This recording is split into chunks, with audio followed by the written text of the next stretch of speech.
I was sitting in my dorm one night. I came back and I was having this great day and I'd had this great afternoon and laughing with my friend, and my roommate says, you might want to check your messages. And I said, why? It's just so wild, the things that were running through my mind. I was both praying and just trying to grapple with the reality of, in an instant, how life had changed. I turned around the corner, and there it was, the first sight. It was just an image that stayed in my head for a while. We just kind of running as fast as we could, to go get help. I knew something terrible had happened. And we know God can work miracles, and we were hoping that maybe it would be.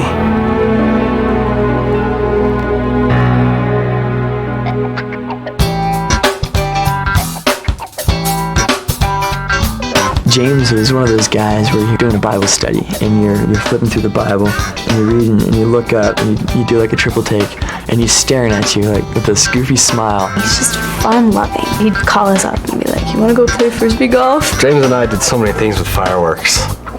We would, those little foam airplanes you throw around? We'd attach ball and rockets to the wings. One of the first stories he told was about being in a soccer game and he got his leg broke by a girl, so that was a big joke. I remember just riding in his truck with him and seeing the book of James, on the dashboard, and we got talking about how that book has impacted his life, just draw near to God and God will draw near to you. He would sit and talk to you for a long time if you needed to talk. James was a giver. Like, he was well in himself, and so he could care about other people. He was just encouraging to be around. But he also recognized his sin. I remember him coming to me and asking about problems with pornography. He wasn't pure all the time, but he had that desire to be. He had asked my father to lock out on our DirecTV receiver anything greater than a PG-13 rating. I mean, he had pride problems, just like, we all have sinful problems. And he was a real person. He wasn't a perfect person. When he went to kindergarten, he just couldn't remember the symbols associated with letters. He couldn't even pass kindergarten because he couldn't learn the alphabet. It's very hard for him to learn, and he had to work for everything. And so he had the best grade point average out of all of us. And he graduated with honors on National Honor Society.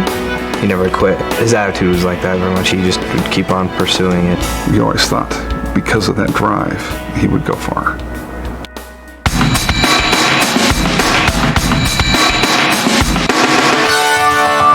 In high school, he took a course called Rocky Mountain High and learned how to climb. And he loved climbing. James is one of the most tenacious climbers. During the summer, he would climb all over the Garden of the Gods. James and another young man were wanting to start a climbing ministry. He wanted to teach this group of Campus Crusade kids how to climb. He wasn't the best climber, but boy, he had a heart for it. He wouldn't give up. I guess that characteristic of James carries through to other aspects of his life. One would be his Christian faith. The pursuing that he had, the tenacity that he had, showed both in the Bible study and in his lifestyle.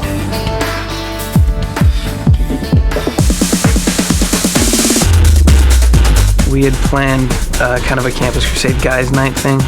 James comes over to my house. Hey, we got a camping trip going on this weekend. What are you doing? Why don't you come along with us? He said it was going to be like canoeing and biking and rock climbing and, brats. So that got me hooked. So we drove up talking and chatting, and he was telling me about how he didn't ask a girl out. How he wanted to, but he didn't.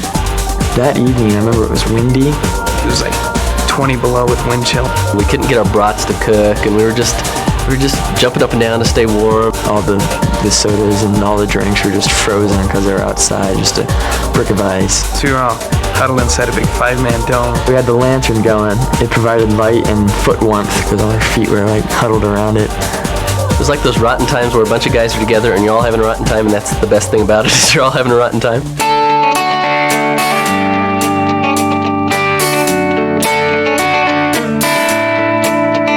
We just had a very good time of talking, getting to know each other. Talking about our lives and relationships and whatever came to mind. Different war stories, like when we broke, how many bones we've broken. Rock climbing and camping and, stars and... Who had the most scars from childhood, I guess typical guy talk around the tent.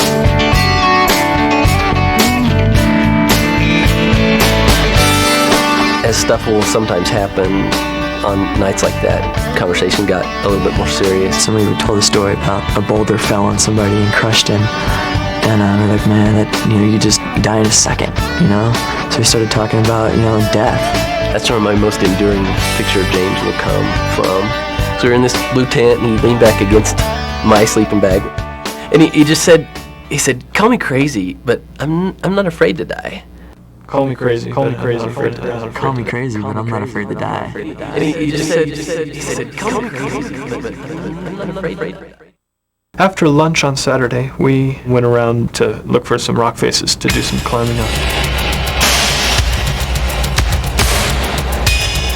There's these huge boulders up like this, and somebody saw this one rock that was standing by itself on the other side of the creek from where we were. It's just begging to be climbed.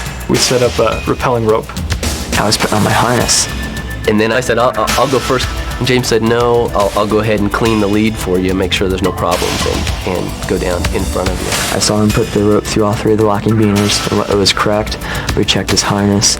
I checked my harness. James divided the rope in half and threw the rope over. I was looking for my gloves. At the time, my rappelling gloves. He went out about 5 foot or so and then started hopping down the side. I looked over and saw James wearing them. The guys were talking about something, so I kind of turned back and was looking at them. James, you're wearing my gloves, aren't you? And he didn't say anything to that. He knew he was wearing my gloves. As I looked, one end of the rope snaked up through the carabiner and fell back down.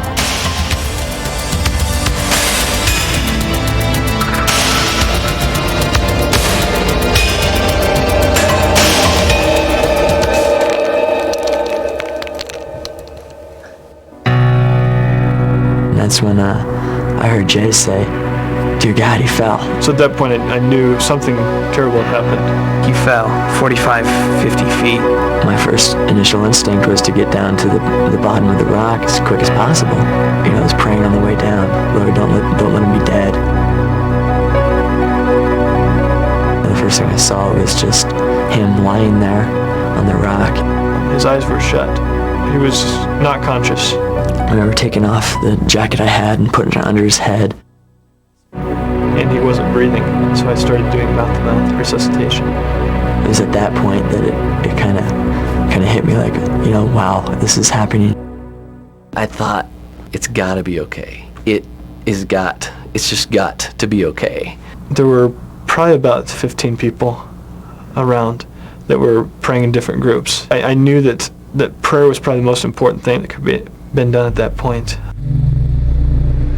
I went to the grocery store and I told my friend that I met there. I said, I haven't heard from James. I'm really kind of worried.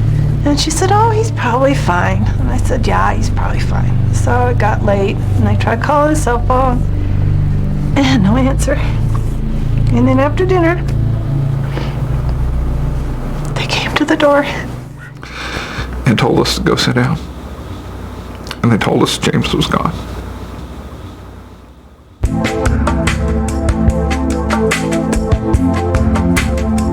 And it was just a moment of silence.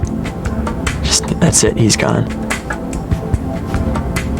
Okay, he's gone, we all just fell to our knees. And I dropped against my bathroom door and I said, what? He was just with us, moments ago as we drove in, just a funny guy, redheaded freckle kid, just in a moment he's gone. It just didn't seem like it was possible. No one had ever died that I knew before. He was my age, and yet his life was done. Tim took it really hard.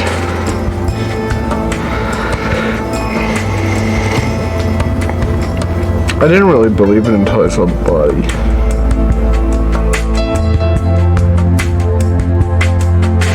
God totally put his hand on me and my family, and he gave us some amazing strength to get through that hard time.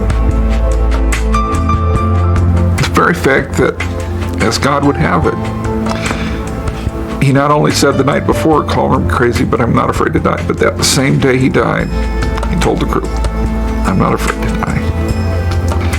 And so that was ringing in everybody's ears when he died.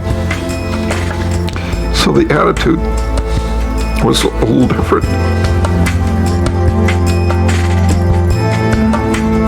James lived in such a way that he knew of Christ's heaven, of the afterlife, of what was going to be next. Not that he had some sort of death wish or anything, but he had determined that there is a God, that heaven is a reality. There's just no reason at all to be afraid of dying.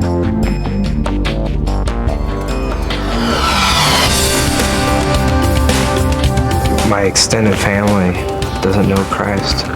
When they came out for the funeral, they were able to see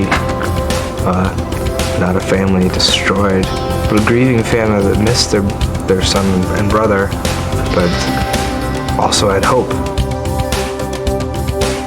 To know that his going has brought several people to the Lord. I don't think I would have called myself a Christian. I still had questions. The story of James's death, the words that he was saying about he wasn't afraid to die. I've been afraid to die. I don't understand. It's been a big question in my head. The way Marcia and Carl and the boys were handling everything and their faith, it was very impressive. Tim too, he had James's Bible and he also had his Bible, and how they held on to their Bibles, how important it was to them. And that started getting me thinking. I went back home and I went and bought a Bible. I think it's Paul that wrote something about once you're Christian, your life will change. People will notice it about you. You feel different. And it's true. And my life has changed.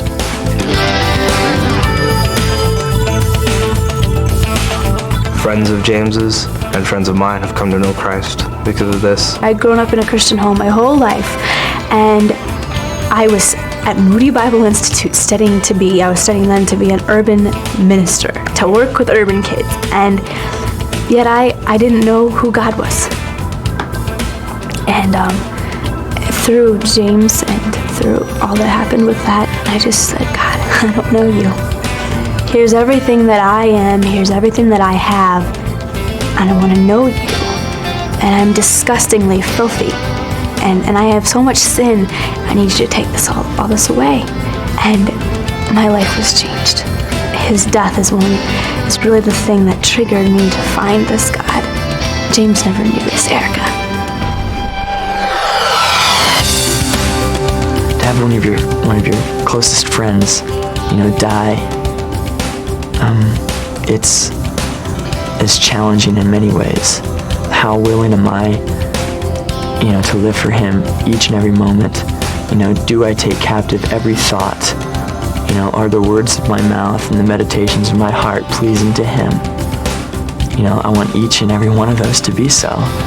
And the reason being is because life can be taken just like that. I've had his picture. I took it out of my scrapbook and I put it up on my wall next to the obituary, and just as a daily reminder that I needed to live every day to its fullest. The thrilling thing about James's life is that it's a good story. He had found what his life was about, and he found it in time. The most valuable thing he did in his whole life was going after that relationship with Jesus Christ. It was not just some religion that he was partaking in. He wanted to know him. He wanted to grow in his likeness. He wanted to draw others to him. And I believe that God is glorified by his life and by his death.